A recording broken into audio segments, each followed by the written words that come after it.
Welcome to this Breaking Silos of Resilience session. My name is Lucy Puentes. I work with Start Network as Director of Network and Funds. And as we convene today at COP30, we're seeing the consequences of climate change and the rising risks of a warmer, wetter world. Extreme weather events, such as the recent Hurricane Melissa, was one of the most powerful landfalling hurricanes ever recorded. And these types of events are accelerating, not just at large scale, but also multiple small to medium scale crises that are accelerating due to the results of climate change. There's a real urgency for measures that strengthen resilience, both to protect lives and livelihoods, but also to advance and to safeguard development gains. We have the multilateral frameworks. We've had many of these global agreements and frameworks in place for the past 10 years, from the Sendai Framework for Disaster Risk Reduction to the Sustainable Development Goals and the Paris Agreement. And they all reflect the importance and the centrality of resilience. However, coherence between these agreements and frameworks and the global architecture and the role of local actors, particularly of local indigenous and traditional knowledge, is limited. It constrains progress overall, and today's panel will be talking about the importance of putting a people-centered, comprehensive risk management approach in place as a key strategy, and also looking at how multi-hazard early warning systems grounded in traditional and local knowledge can contribute toward more holistic climate change adaptation and disaster risk reduction. So I will be introducing our first speaker. We have Animesh Kumar, head of the Office of UNDRR in Bonn, and he will be presenting around the comprehensive risk management approach developed together with REAP.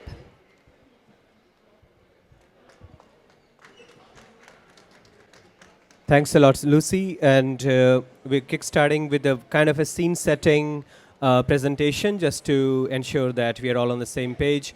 The approach of policy coherence, why is it important, is nothing new.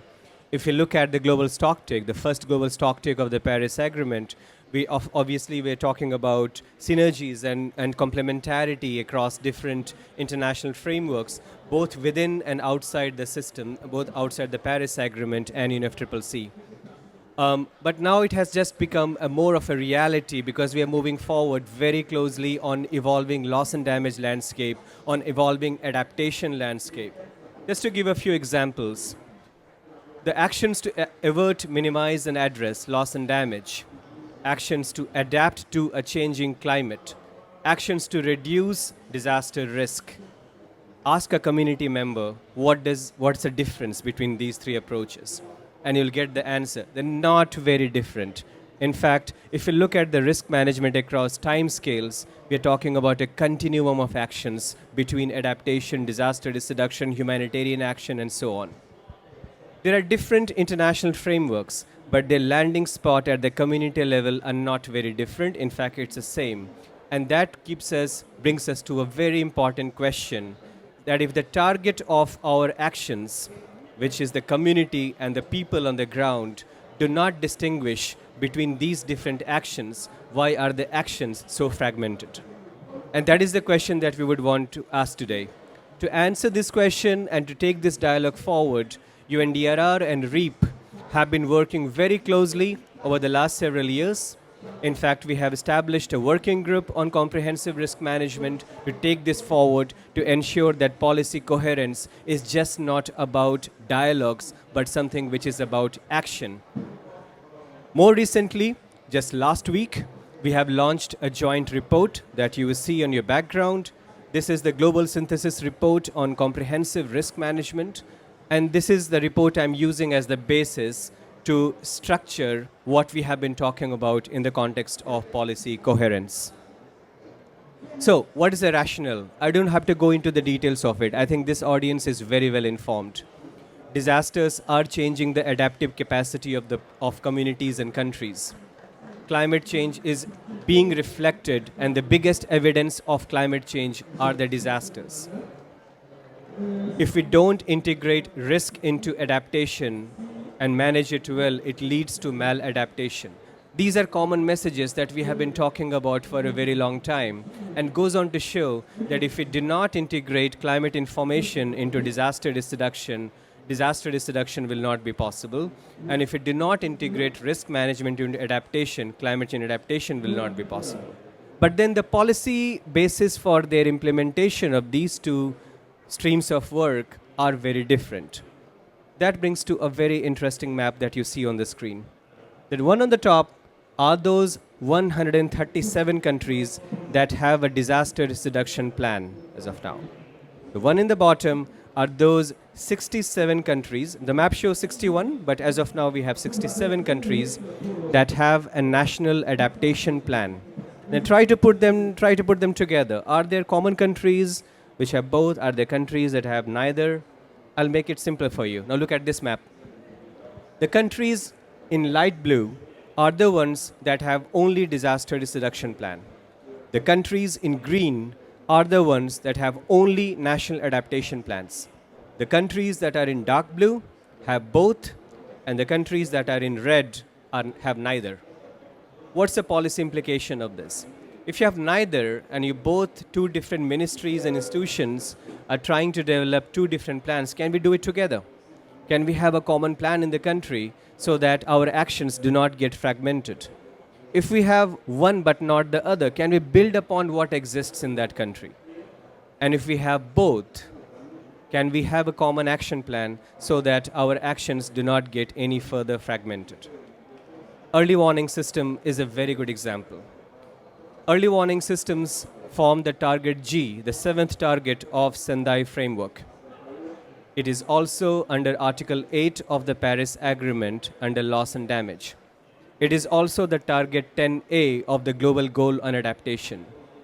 Now, early warning system as an adaptation action, early warning system as a loss and damage action, and early warning system as a disaster risk reduction, but routed through two different ministries in the same country for the same community for the same action, is a recipe for chaos if we are not coherent enough. And that is what we have tried to do.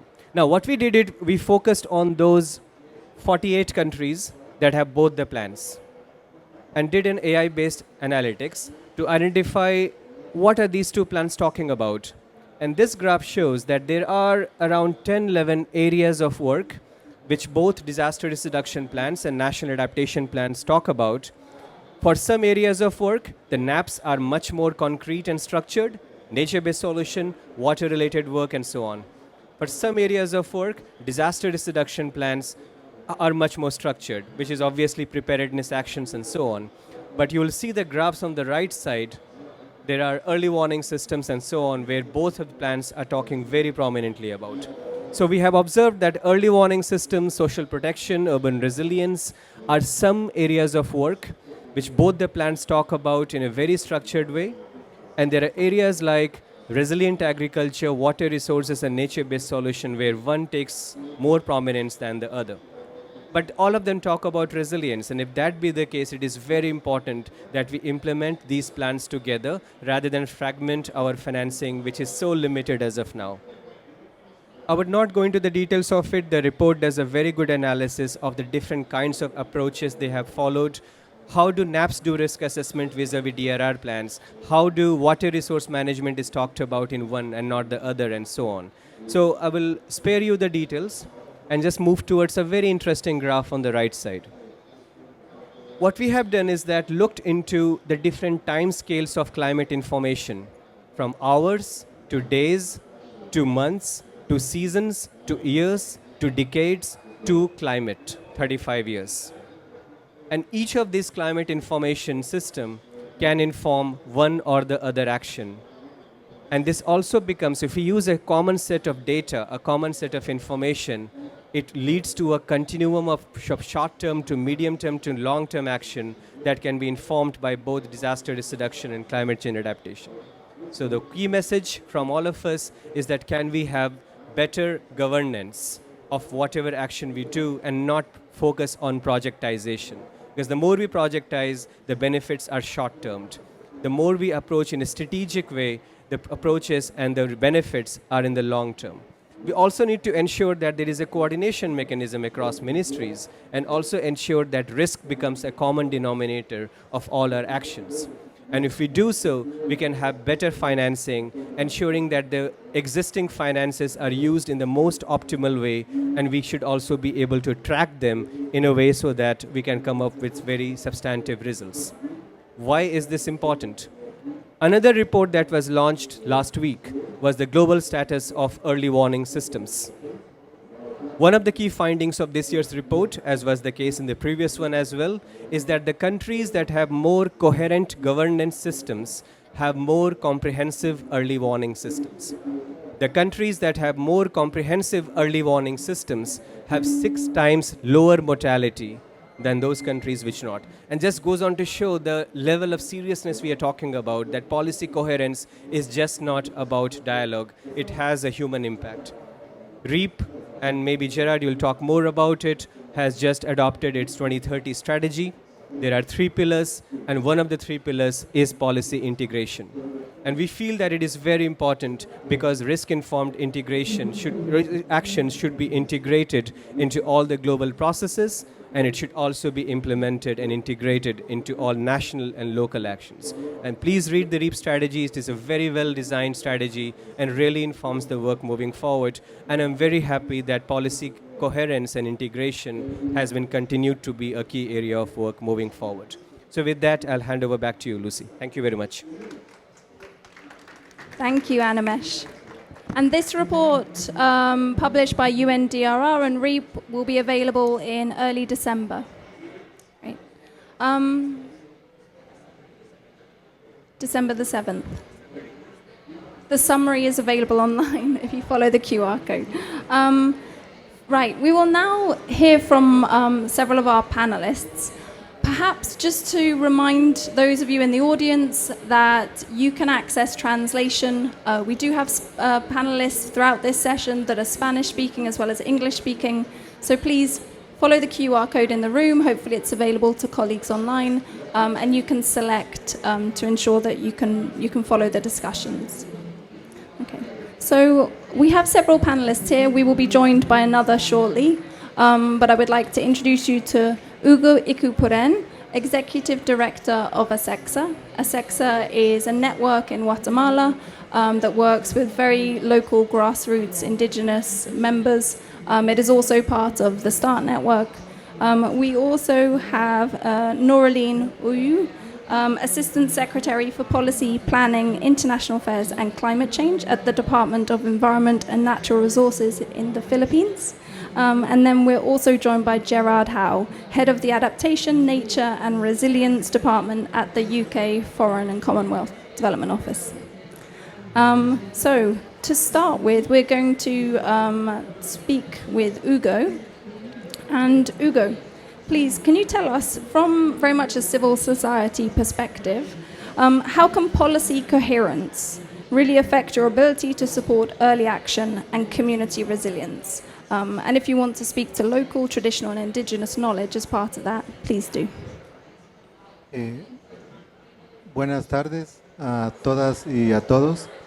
En primer lugar, muchas gracias por la invitación. Quiero comenzar señalando de que el día de hoy, en el calendario maya de Guatemala, yo vengo de Guatemala, soy maya cachiquel, y en el calendario maya tiene 20 días. Cada día simboliza un elemento de la naturaleza o del cosmos. El día de hoy, por ejemplo, es el día Ish, que es el día del aire, del viento. Entonces, las abuelas, los abuelos en las comunidades se levantan y agradecen al viento porque hay viento, agradecen porque hay aire. Entonces, hay una relación, comunicación permanente de los pueblos, de las comunidades con su entorno.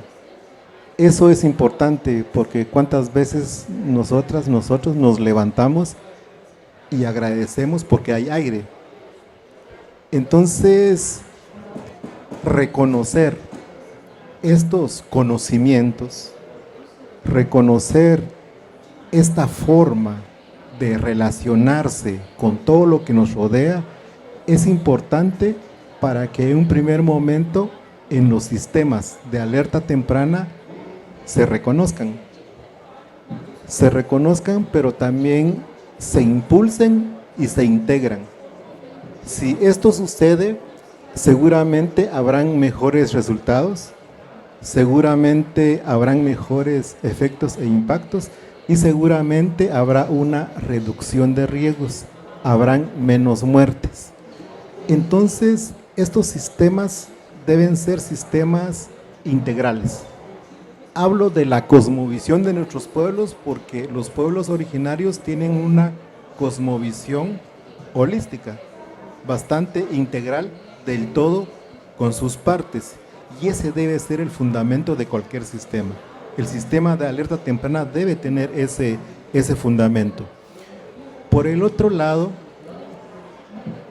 partiendo de esta manera, fortalecemos lo local, impulsamos la localización, porque partimos desde la comunidad, partimos desde la gente que sufre los fenómenos, pero la gente que también entiende y comprende de manera permanente desde hace mucho tiempo esos fenómenos y posiblemente tiene formas, tiene mecanismos de prevención, de atención y también la reducción de sus riesgos. Desde los elementos de la cosmovisión holística hay un elemento permanente, como ya les comentaba, de comunicación con todo lo que nos rodea, pero también de observancia.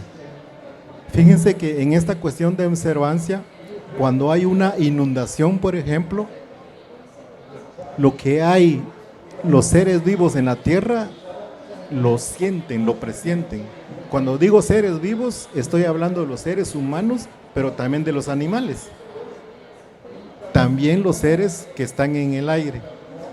Entonces, es seguro de que el ser humano, por ejemplo, se asusta o le da miedo cuando mira una nube negra fuerte y sabe que el viento va a estar fuerte.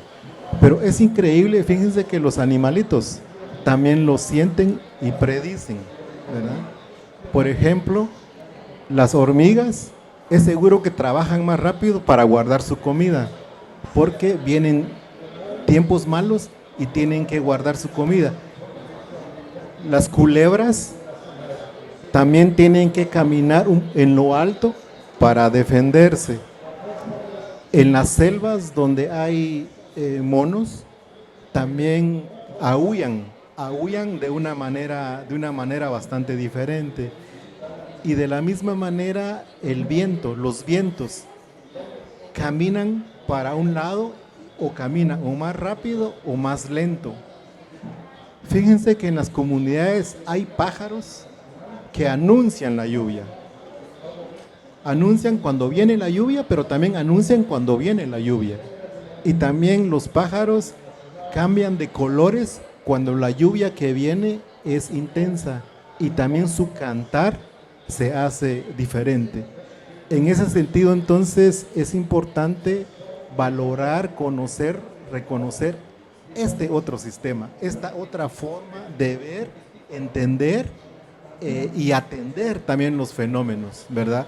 Creemos de que esto es importante y también para las políticas públicas en materia, el reconocer e impulsar estos modelos significa también disminuir desigualdades, ahondar para la equidad en los procesos, equidad entre hombres y mujeres, equidad entre diferentes edades, eso también es importante.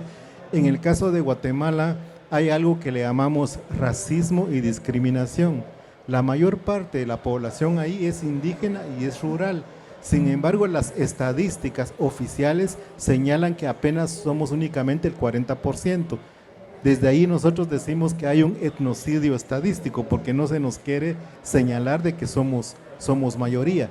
Y la mayor parte de comunidades indígenas están en comunidades rurales con servicios básicos deficientes, bastante básicos, deficientes, ¿no? Y en ese sentido, entonces, el ahondar en estos sistemas integrales y holísticos ahonda por una mayor igualdad, por mayor justicia y por un mundo mejor. Finalmente, desde la visión de los pueblos, lo que existe ahora no solamente es una crisis climática, sino también hay una crisis civilizatoria, una crisis de civilización que camina rápido, camina hacia la modernidad, pero no sabe para dónde va.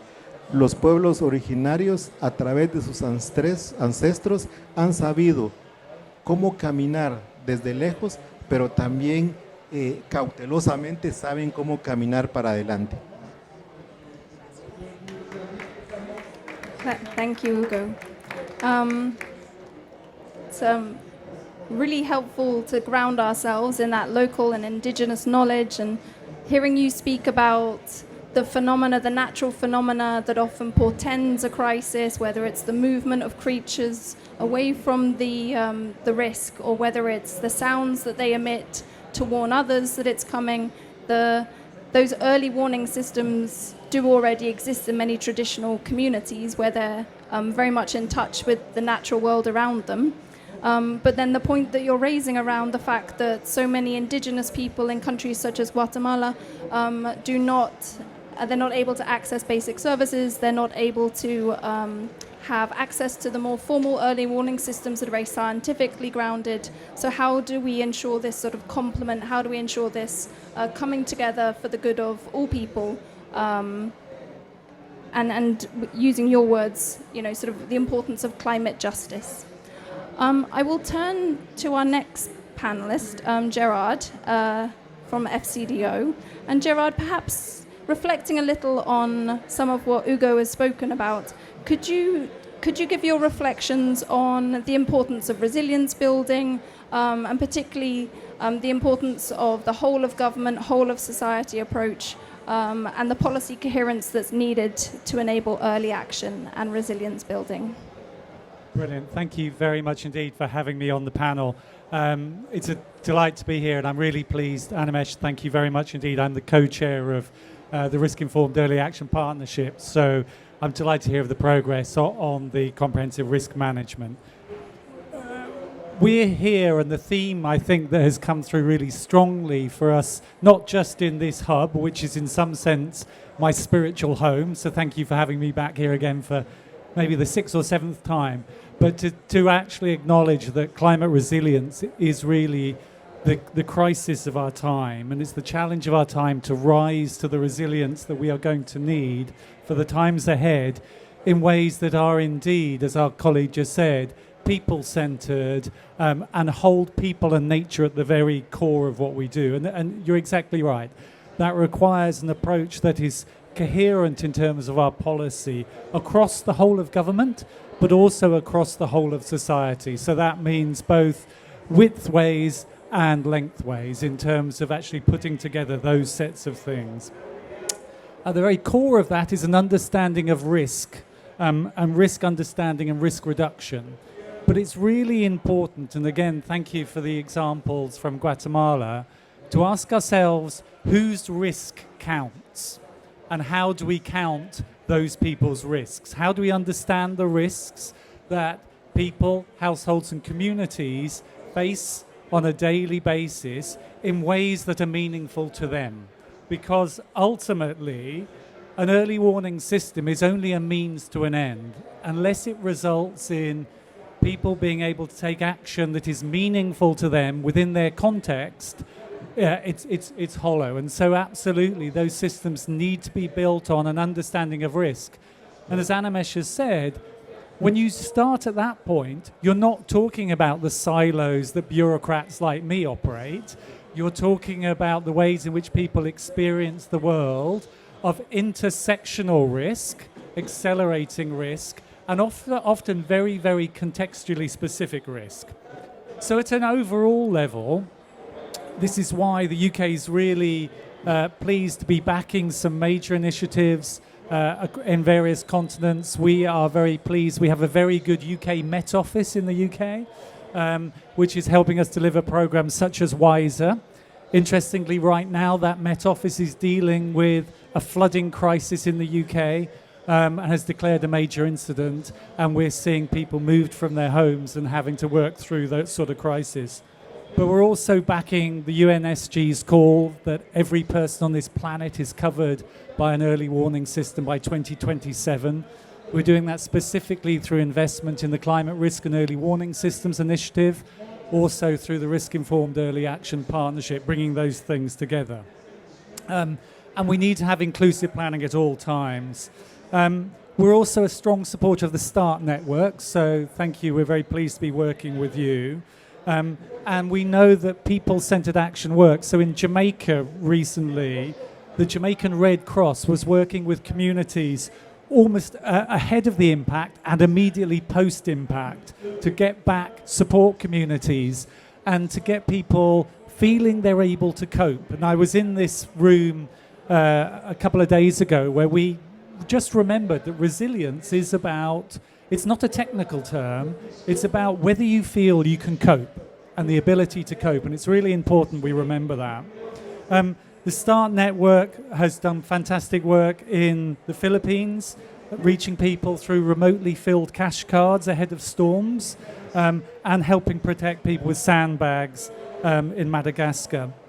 And if I may, you may be able to cover, maybe about to cover this point, but we're really pleased that in the Philippines, the START network have worked alongside government on a new state of imminent disasters bill to institutionalize anticipatory action. Anticipatory action is utterly vital, right?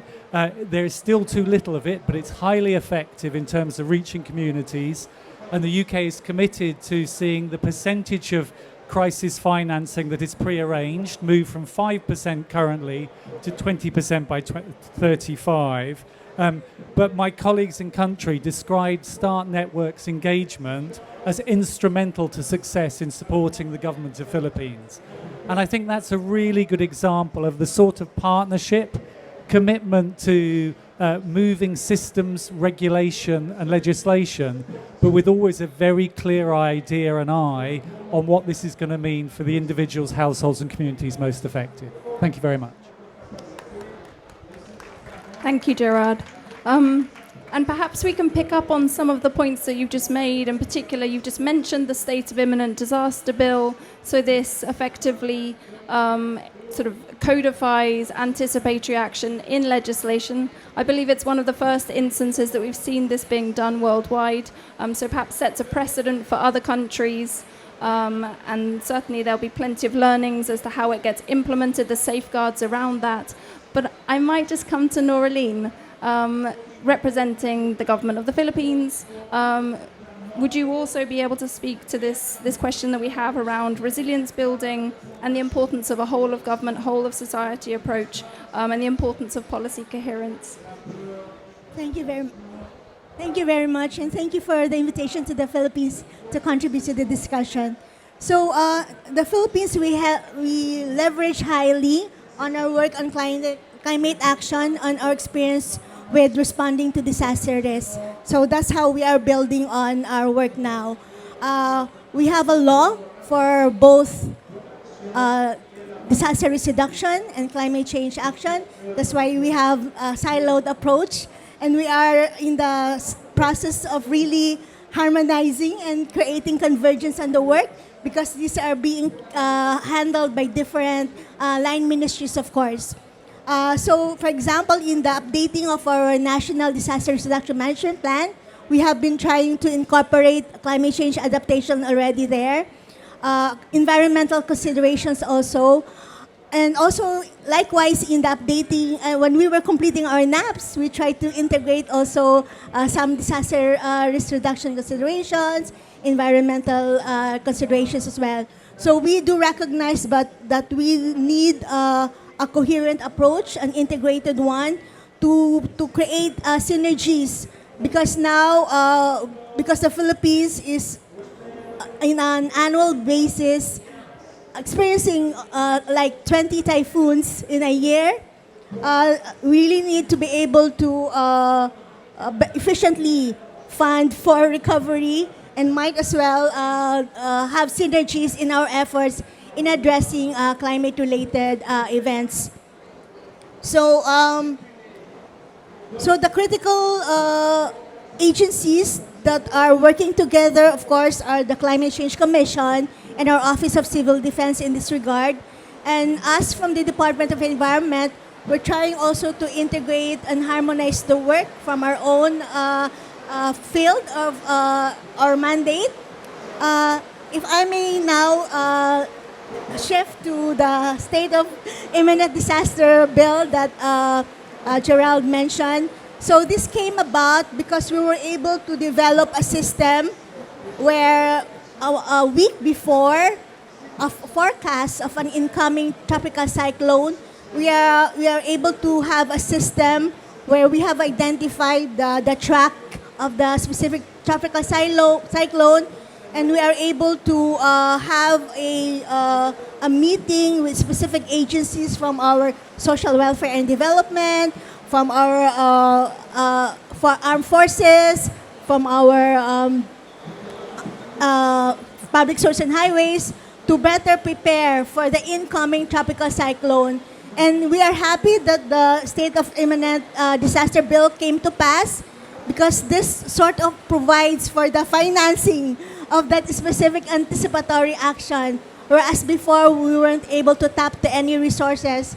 Otherwise, we'll be tapping into our own government budget, agency budget. But with the bill, we're able to justify the need to have resources in place, to put up stockpiles, to have evacuation centers prepared for the incoming tropical cyclones and the like. So that's how we are able to better prepare and undertake anticipatory actions because of this bill. Now, of course, policy coherence in the Philippines is a work in progress. We have done some efforts to strengthen interagency coordination under our disaster risk reduction structure. We already have that actually. So again, that's why we're leveraging on disaster risk reduction work. But now with the consideration of climate change, we are trying some mechanism, for example, in coming up with a program convergence budgeting, where agencies identify which they can fund under their budgets for climate change adaptation, for example. We have such program budget convergence for water, for the SDGs that are lagging, for our risk resiliency program that covers disaster risk reduction and climate change adaptation. So in this way, we're able to, as a government, each of the agencies are able to speak to one another and see how better complementation can be undertaken under this program. We are focusing on strengthening our risk assessment and really how communities at the local level strengthen the understanding of risk. So we are, in a way, trying to adopt, of course, comprehensive risk management approach, trying to see how we can respond to the conflicts at the local level, especially transboundary issues, the issues between land use and forestry, for example. So we are trying to create a space where we have a better understanding on how these policies can harmoniously coexist and may be corrected, so that moving forward, there will be no fragmented action, and we are going in the same direction, looking at maximizing resources with just one action. So these things are still a work in progress, but we're getting there because this is a priority, really reviewing our policies and laws because of recent developments in our risk landscape.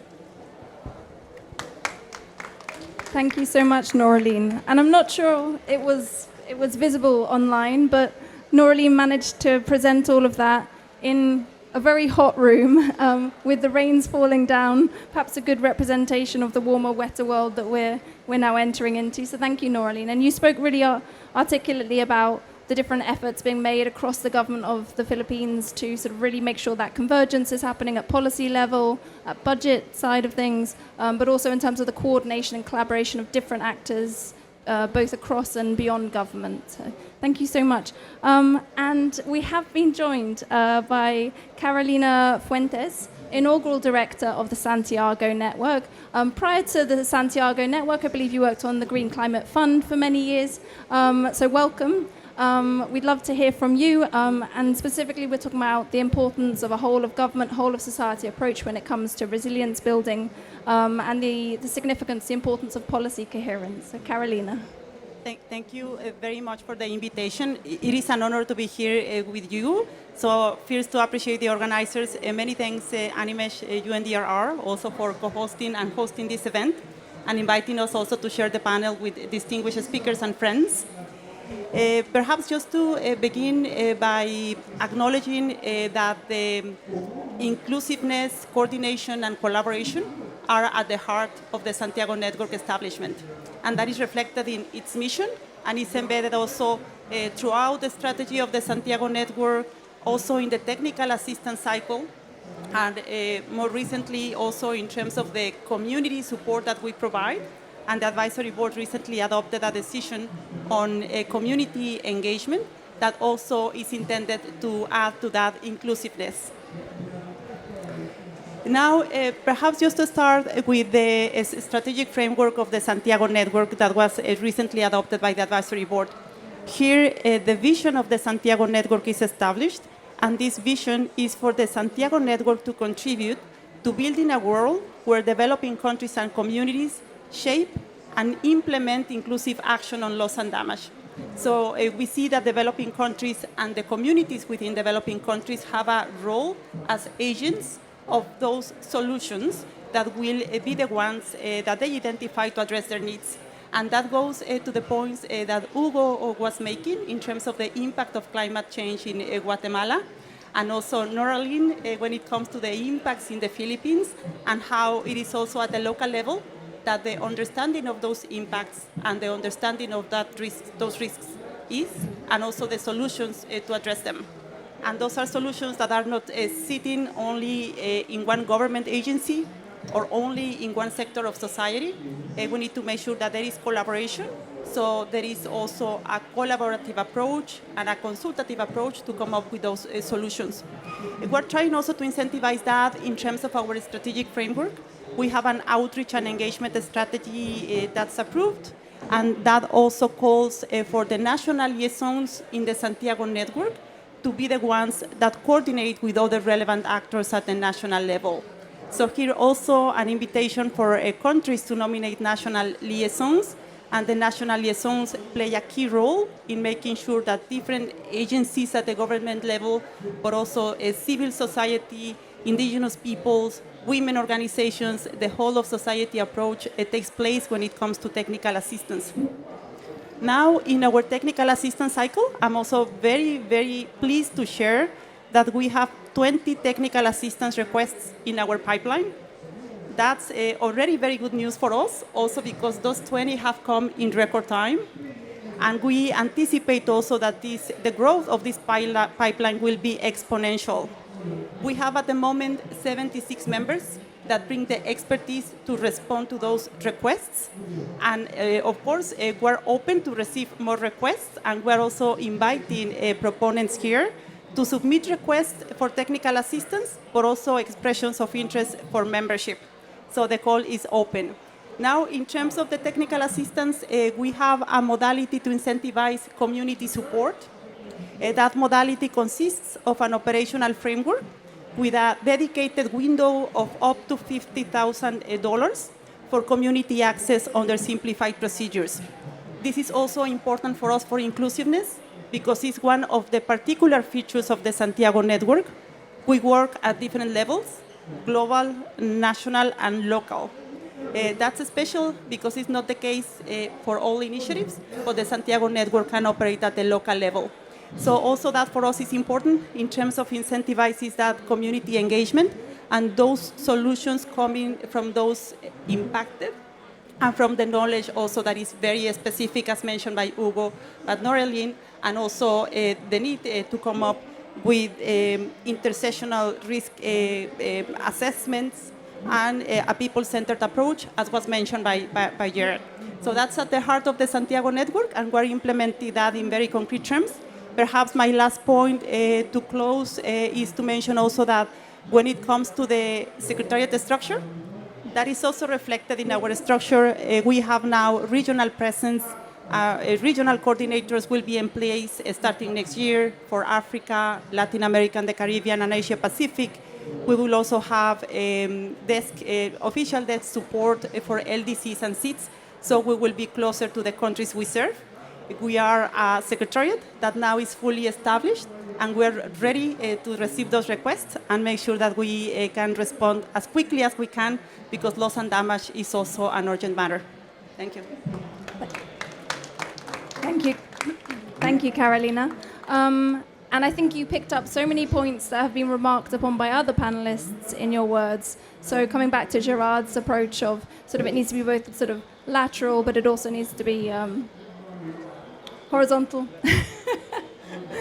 But the importance of sort of providing that technical assistance at all of those different levels, and really sort of ensuring that the convergence is provided through the technical assistance. So I think Santiago Network is definitely something of value that obviously the responses you're receiving to the open call are reflecting, and perhaps sort of brings in some of the different perspectives of the panelists in terms of the approaches that they're taking in particular countries, and also from the funder perspective. So thank you, Carolina. Okay, we will very briefly just turn back to several of the panelists, because having heard from everybody, we would like to just hear sort of maybe some final reflections on where do you feel there needs to be greater effort. So, lots of positive momentum, some good examples, also some recognition that at present it's a little bit patchy. There's the technical assistance that's being provided, but perhaps not at the scale that it might be needed at. I think we're also quite conscious of the funding landscape overall and the reductions in funding. So how do we see ourselves sort of moving forward at pace in recognition of the growing needs and the current sort of siloed approach of resilience? Perhaps, Gerard, I'll come back to you if I may. Thank you. Thank you. What needs to be done? I mean, I guess one of the things that we are all saying, and I meant to say thank you for that point about this being a new way of seeing that our colleague mentioned. I thought that was a really good point.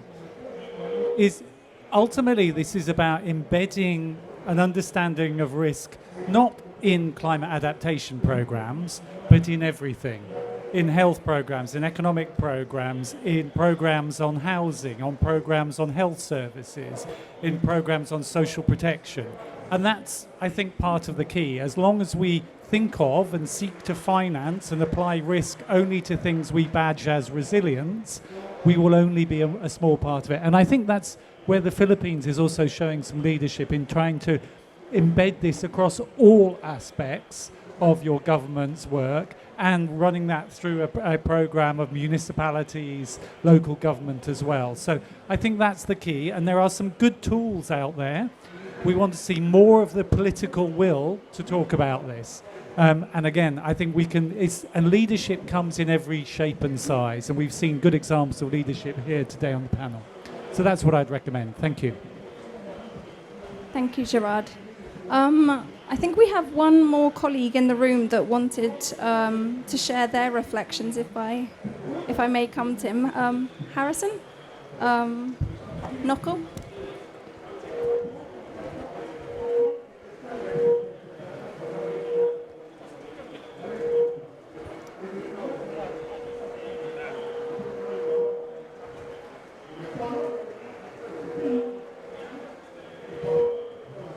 Thank you again for GNDR for this side event, and thank you all for the wonderful discussions that have taken place. When experienced panelists have spoken, it's really challenging to come on board.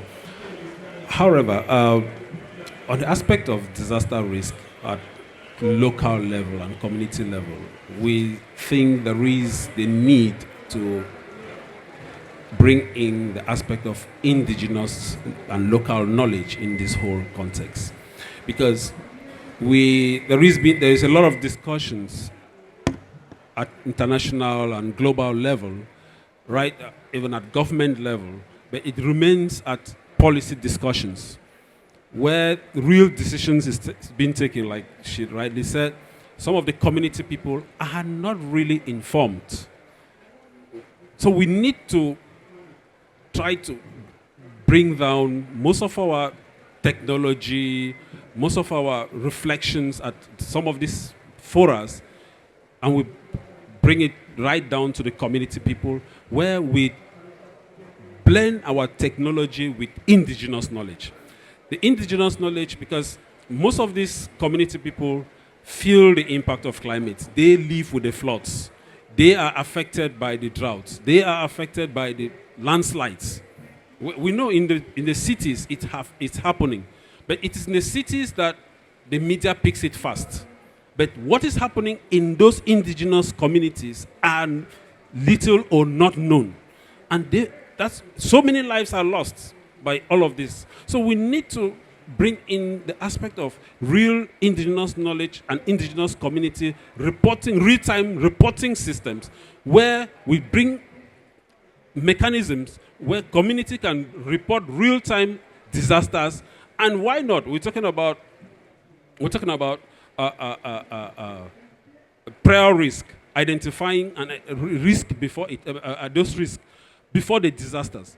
Most of these communities have and understand some of this, but the problem is how can they mitigate or fight it before it happens? So we need to pull down the silos, these fortress approaches, move away from these silo operations, and as well as make sure that at community level there is effective planning.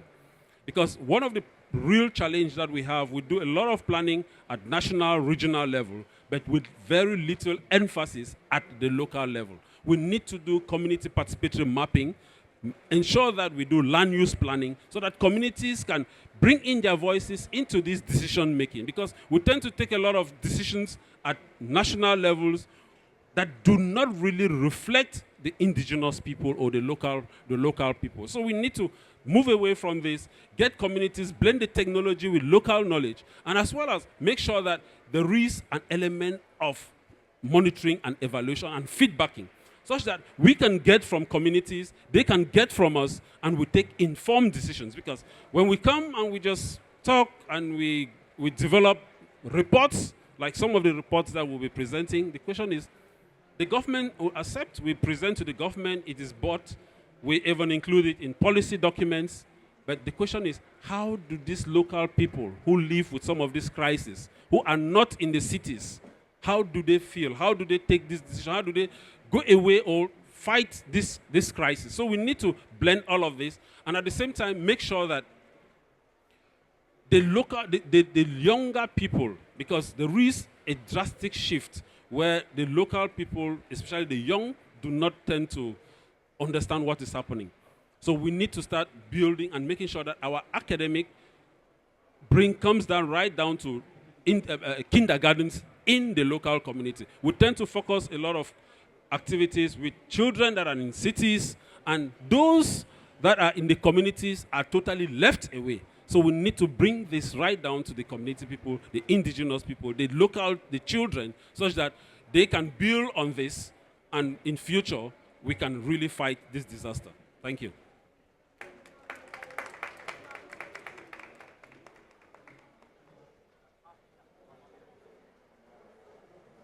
Okay, thank you, Harrison. And just for a few final words, I think we have just one moment before we pass on to some other panelists who'll be joining us. Ugo, for any final practical recommendations you have. Bueno, en primer lugar, comprender de que al hablar de sistema no necesariamente todo tenemos que validarlo bajo el conocimiento científico occidental. lo que los conocimientos indígenas también son científicos, desde su propia lógica, desde su propia cosmovisión, en primer lugar, porque eso da hegemonía, da poder y no da igualdad, no ayuda hacia elementos de justicia. Estos sistemas entonces tienen que ser sistemas amplios, integrales, holísticos. Tienen que ser sistemas descentralizados y no hegemónicos.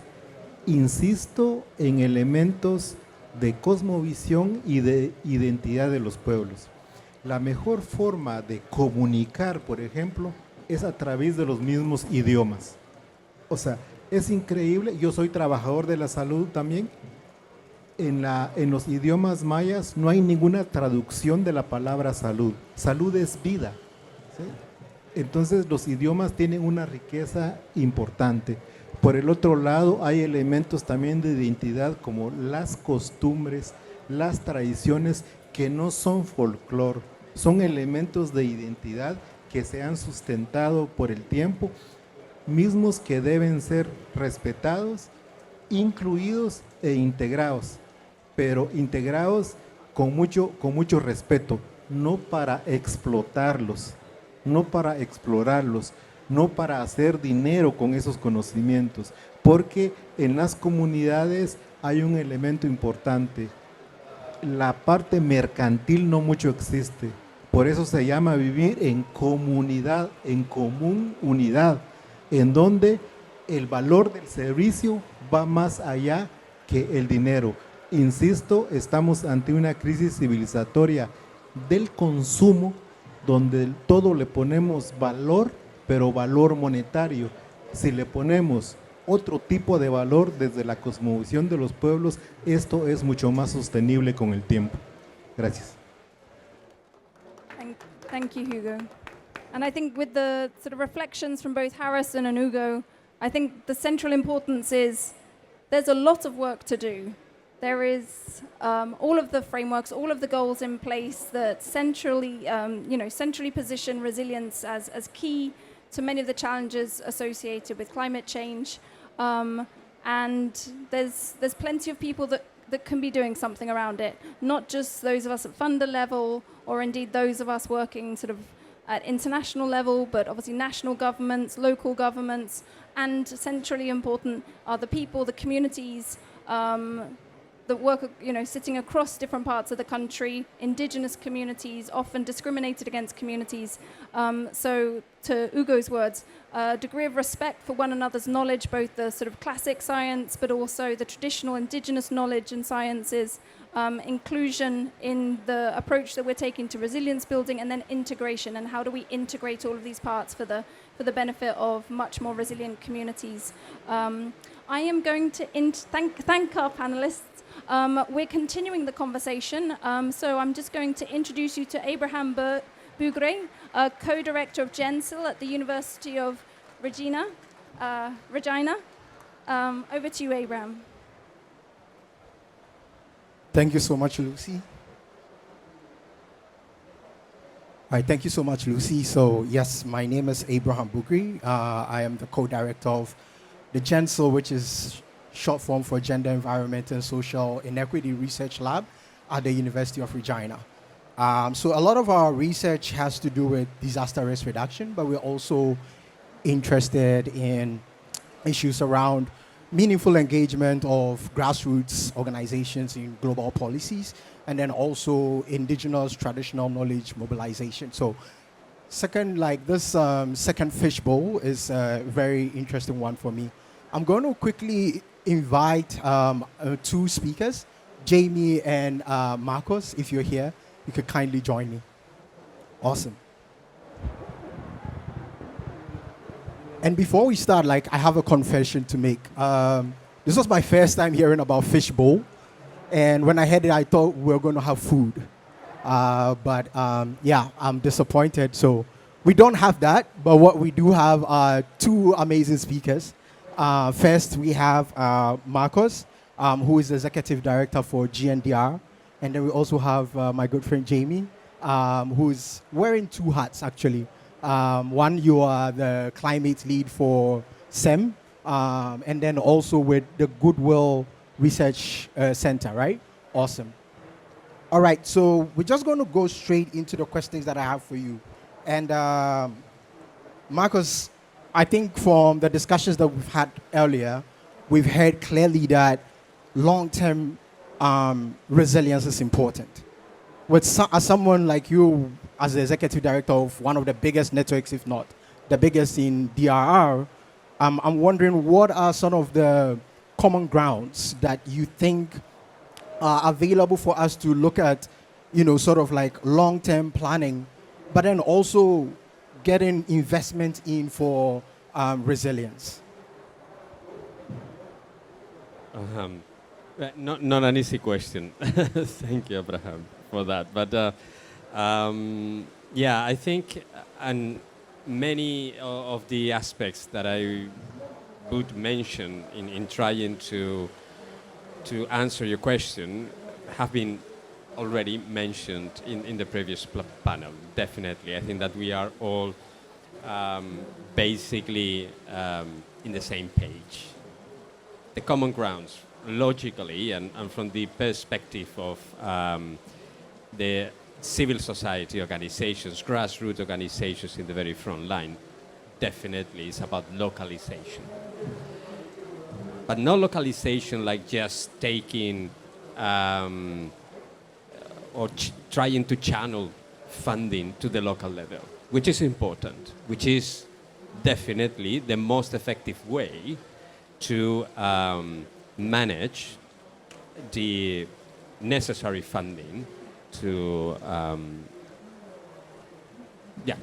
address impact of climate change. But using localization as the way of supporting, as our colleague of the Philippines was saying, the necessary decentralization process to make an effective climate adaptation and DLR strategies. What I mean is, like, of course, we are advocating and we are promoting the capacity of civil society organizations to take the lead. But we are not assuming the responsibilities of the local authorities or national authorities. We need to work together.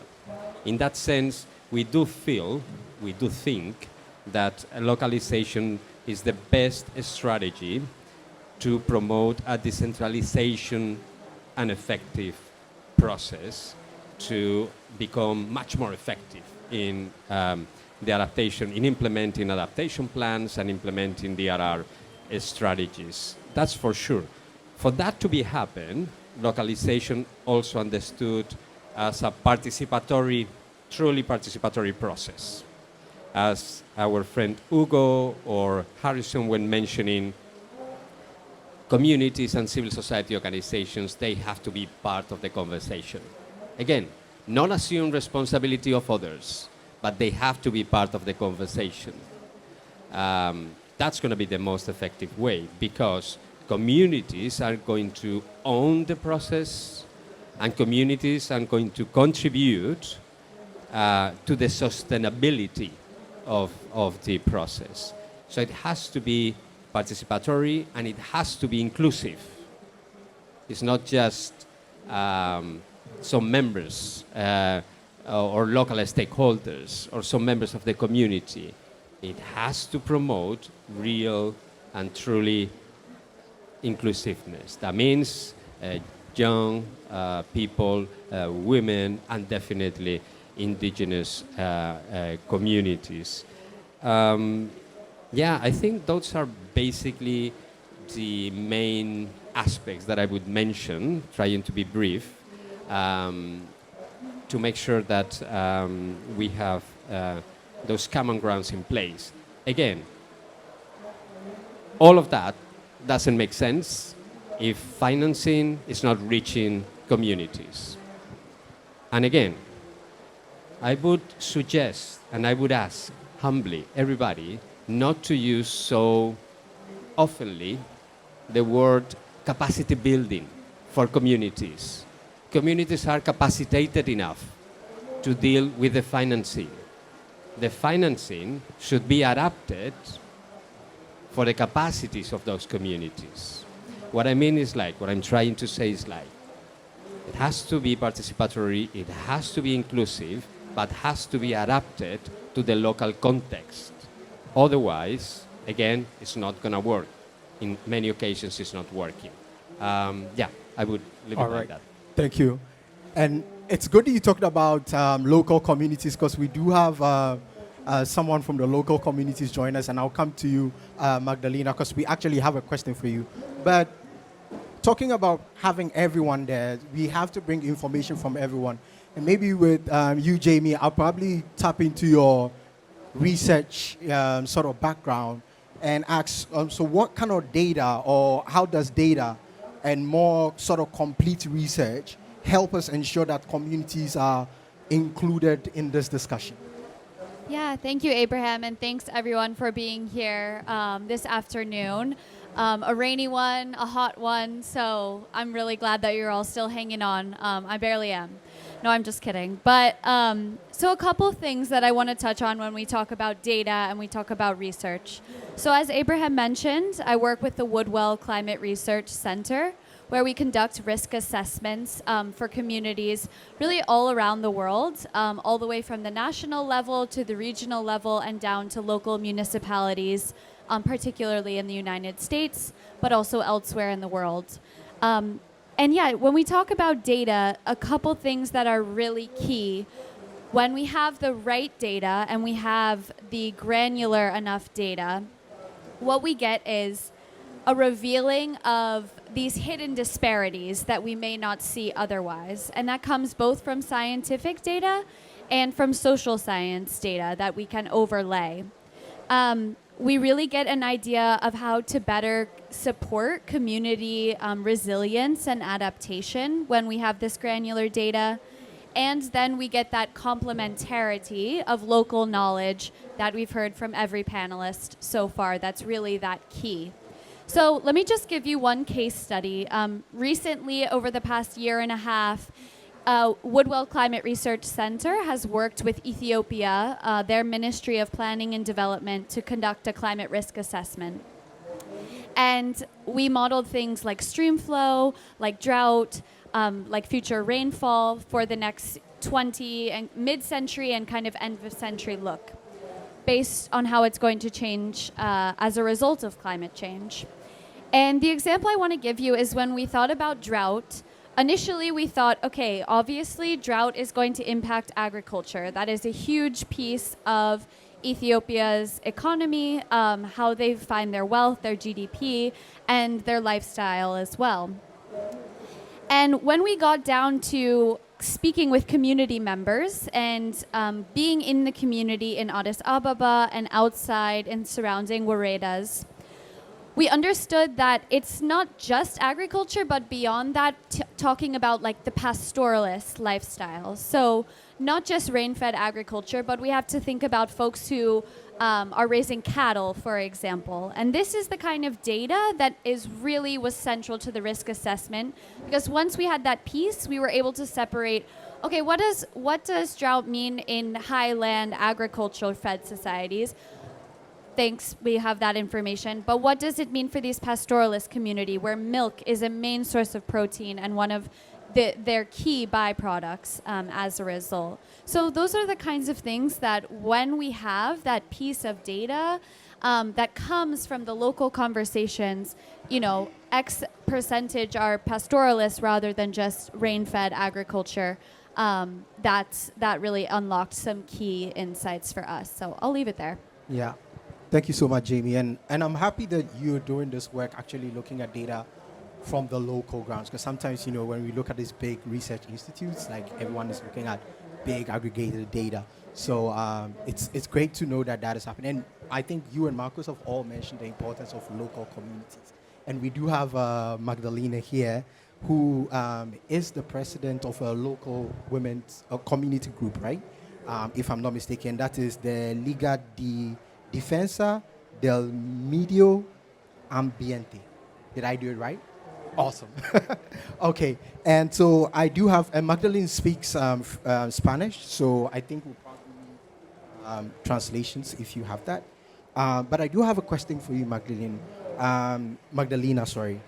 From your expertise working and living with communities, could you please share how communities are combining information, both qualitatively and quantitatively, with indigenous risk information to better understand climate risks? I know it's a long question. Sí, muchas gracias. Muy buenas tardes a todos aquí. Evidentemente represento a la Liga de Defensa del Medio Ambiente. Es una organización que aglutina a muchas organizaciones en Bolivia. Bolivia tiene 9 departamentos y estamos ahí trabajando con las comunidades. Bien. Con relación a cómo las comunidades combinan la información cualitativa cuantitativa. Ocurre que en Bolivia no siempre existe el acceso a la información. Y no solo en Bolivia, ¿no? He estado visitando otros países como Guatemala, El Salvador y todos los otros países, y realmente he visto que la información cuantitativa, histórica, no llega, no es accesible a las comunidades. Pero sí existen conocimientos ancestrales de las comunidades que muestran indicadores que permiten, que muestran cómo las comunidades han generado información, conocimiento para adaptarse al cambio climático desde muchas generaciones. Pero hoy en día esos eventos adversos del clima están cada vez más evidentes y más exacerbados. Ya no se presentan en el calendario tiempo de sequía, tiempo de lluvia, ya no. Hoy se presentan lluvias, granizadas, heladas, sequía, olas de calor, entonces ha variado ese clima. Y eso hace que, digamos, las organizaciones comunitarias se enfrenten a una realidad en la cual están desorientados. Pero algo que debemos de reconocer del COVID-19 es que tenemos esta herramienta que nos ha globalizado a todos.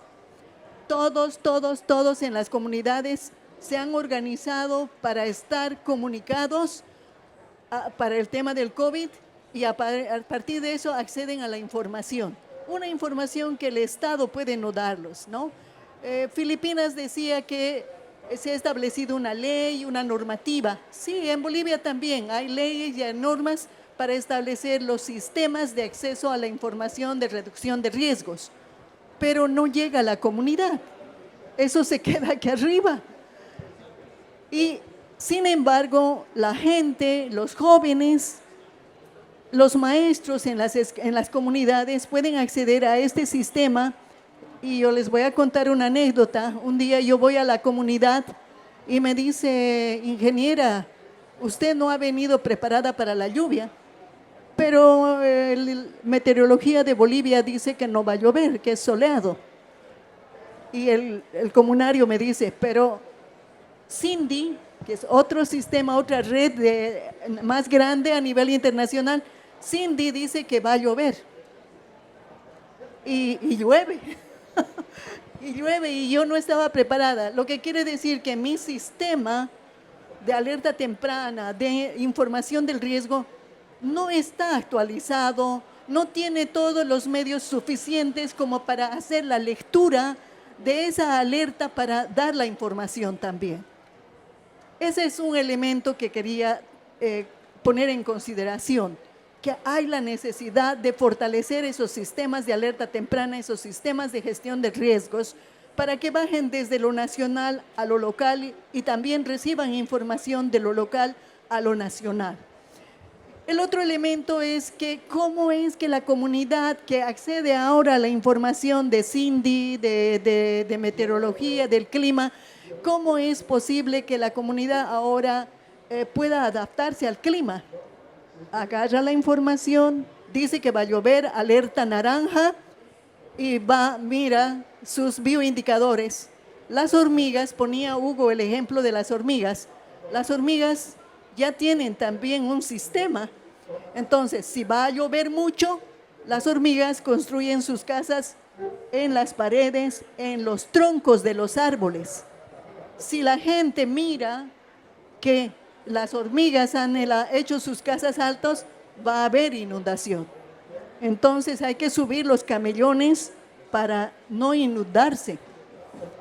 Eso es algo muy importante del conocimiento ancestral con el conocimiento que nos está dando el sistema de alerta temprana, pero que ahora, si bien nuestros países no tienen, esta herramienta que nos ha globalizado ya nos permite llegar.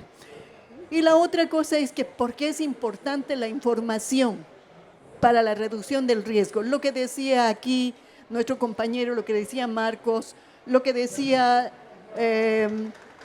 Harrison, es que la información permite a las comunidades hacer un análisis de su historia, de sus bioindicadores, de lo que existe a nivel de ciencia y puede ayudarle a proyectarse, a desarrollar estrategias de adaptación, estrategias de resiliencia. Entonces, por eso es importante que las comunidades puedan acceder a la información y también que podamos llegar nosotros, las organizaciones de la sociedad civil, que somos facilitadores, podamos llegar a las comunidades, hacer ese nexo entre los gobiernos y la comunidad local para poder realmente hacer un sistema de gestión de riesgos. Okay, Magdalena, thank you so much. Amazing. Amazing. I was able to catch a lot of that from the translation. But I think it's been a wonderful conversation, especially we have focus. And I think it was a good thing we had Harrison come because before this fishbowl, you know, strongly talked about the local communities. And I'm happy like the conversation has really focused on that. Maybe I'll just, and I promise this, one word to summarize what are your takeaways from, you know, all these high-level discussions. Because I like that Animesh gave us the global stuff. We talked to all the big head honchos from the global organizations. But I think we are sort of like the local people. What is the one word that you would give as a takeaway from this session? I am not going to repeat localization. I'm going to go for data with dignity. That means data coming from the communities, data involving all that knowledge from the communities to make decisions. Okay, you did more than one word, but I liked it. That's why I allowed you. Jamie, one word. Yeah, I'm also not going to follow one word, sorry. But it's a dash, so maybe it counts. But people-centered. I think that's the central point of this conversation, people-centered. Awesome, Jamie. Magdalena? Reconocer la sabiduría de las comunidades, porque ellos tienen mucha sabiduría y conocen su entorno. Awesome. All right, awesome. Thank you so much. I think this has been a really awesome discussion, but we'll probably have to wrap up, and I'm going to invite Animesh, who started us, to give us the closing remarks. So thank you so much. Please give it up for my panel, and then we'll welcome Animesh.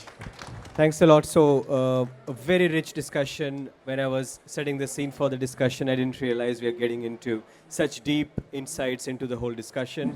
I'll take 30 seconds, 10 seconds per point. First, I think we have enough evidence that we are not working very coherently. We also have evidence that there are some very good practices which are happening across the countries of working in synergy, working in coherence, and majority of these examples are coming from the communities, which goes on to show that for communities, it does not matter whether it is a COP or CMA or Sendai Framework or SDG. What matters is the action at the local level. Second point is that time has come to turn the discussion on policy coherence into action. So no more dialogues, no more discussion that yes, it is important. Yes, it is important. It is a foregone conclusion, but we can turn that into coherent action. To make that work, we need to have two key issues. One came up very strongly. We need the right risk information, the right data with dignity coming from the communities. And the second, the community. If we have data, we have a community-centric focus, we can make it work. Third, support is available. We are not alone. There is a network here which is working together. We already have REAP, which we are working. We have a good network alliance. GNDR was there. We have 1,500 NGOs working in GNDR network. START network is supporting. We have early warnings for all, supporting multiple countries. But then top it all, moving forward together, Santiago network, which is here, and we are here to fill up some of these gaps. If you have any gap which you feel technical assistance can fulfill, submit your request for technical assistance. If you have an expertise which you feel that can fill up a gap, become a member of Santiago Network. Follow others to follow, and let's continue this journey forward in the pathway to resilience, together. Thank you very much, and have a next COP.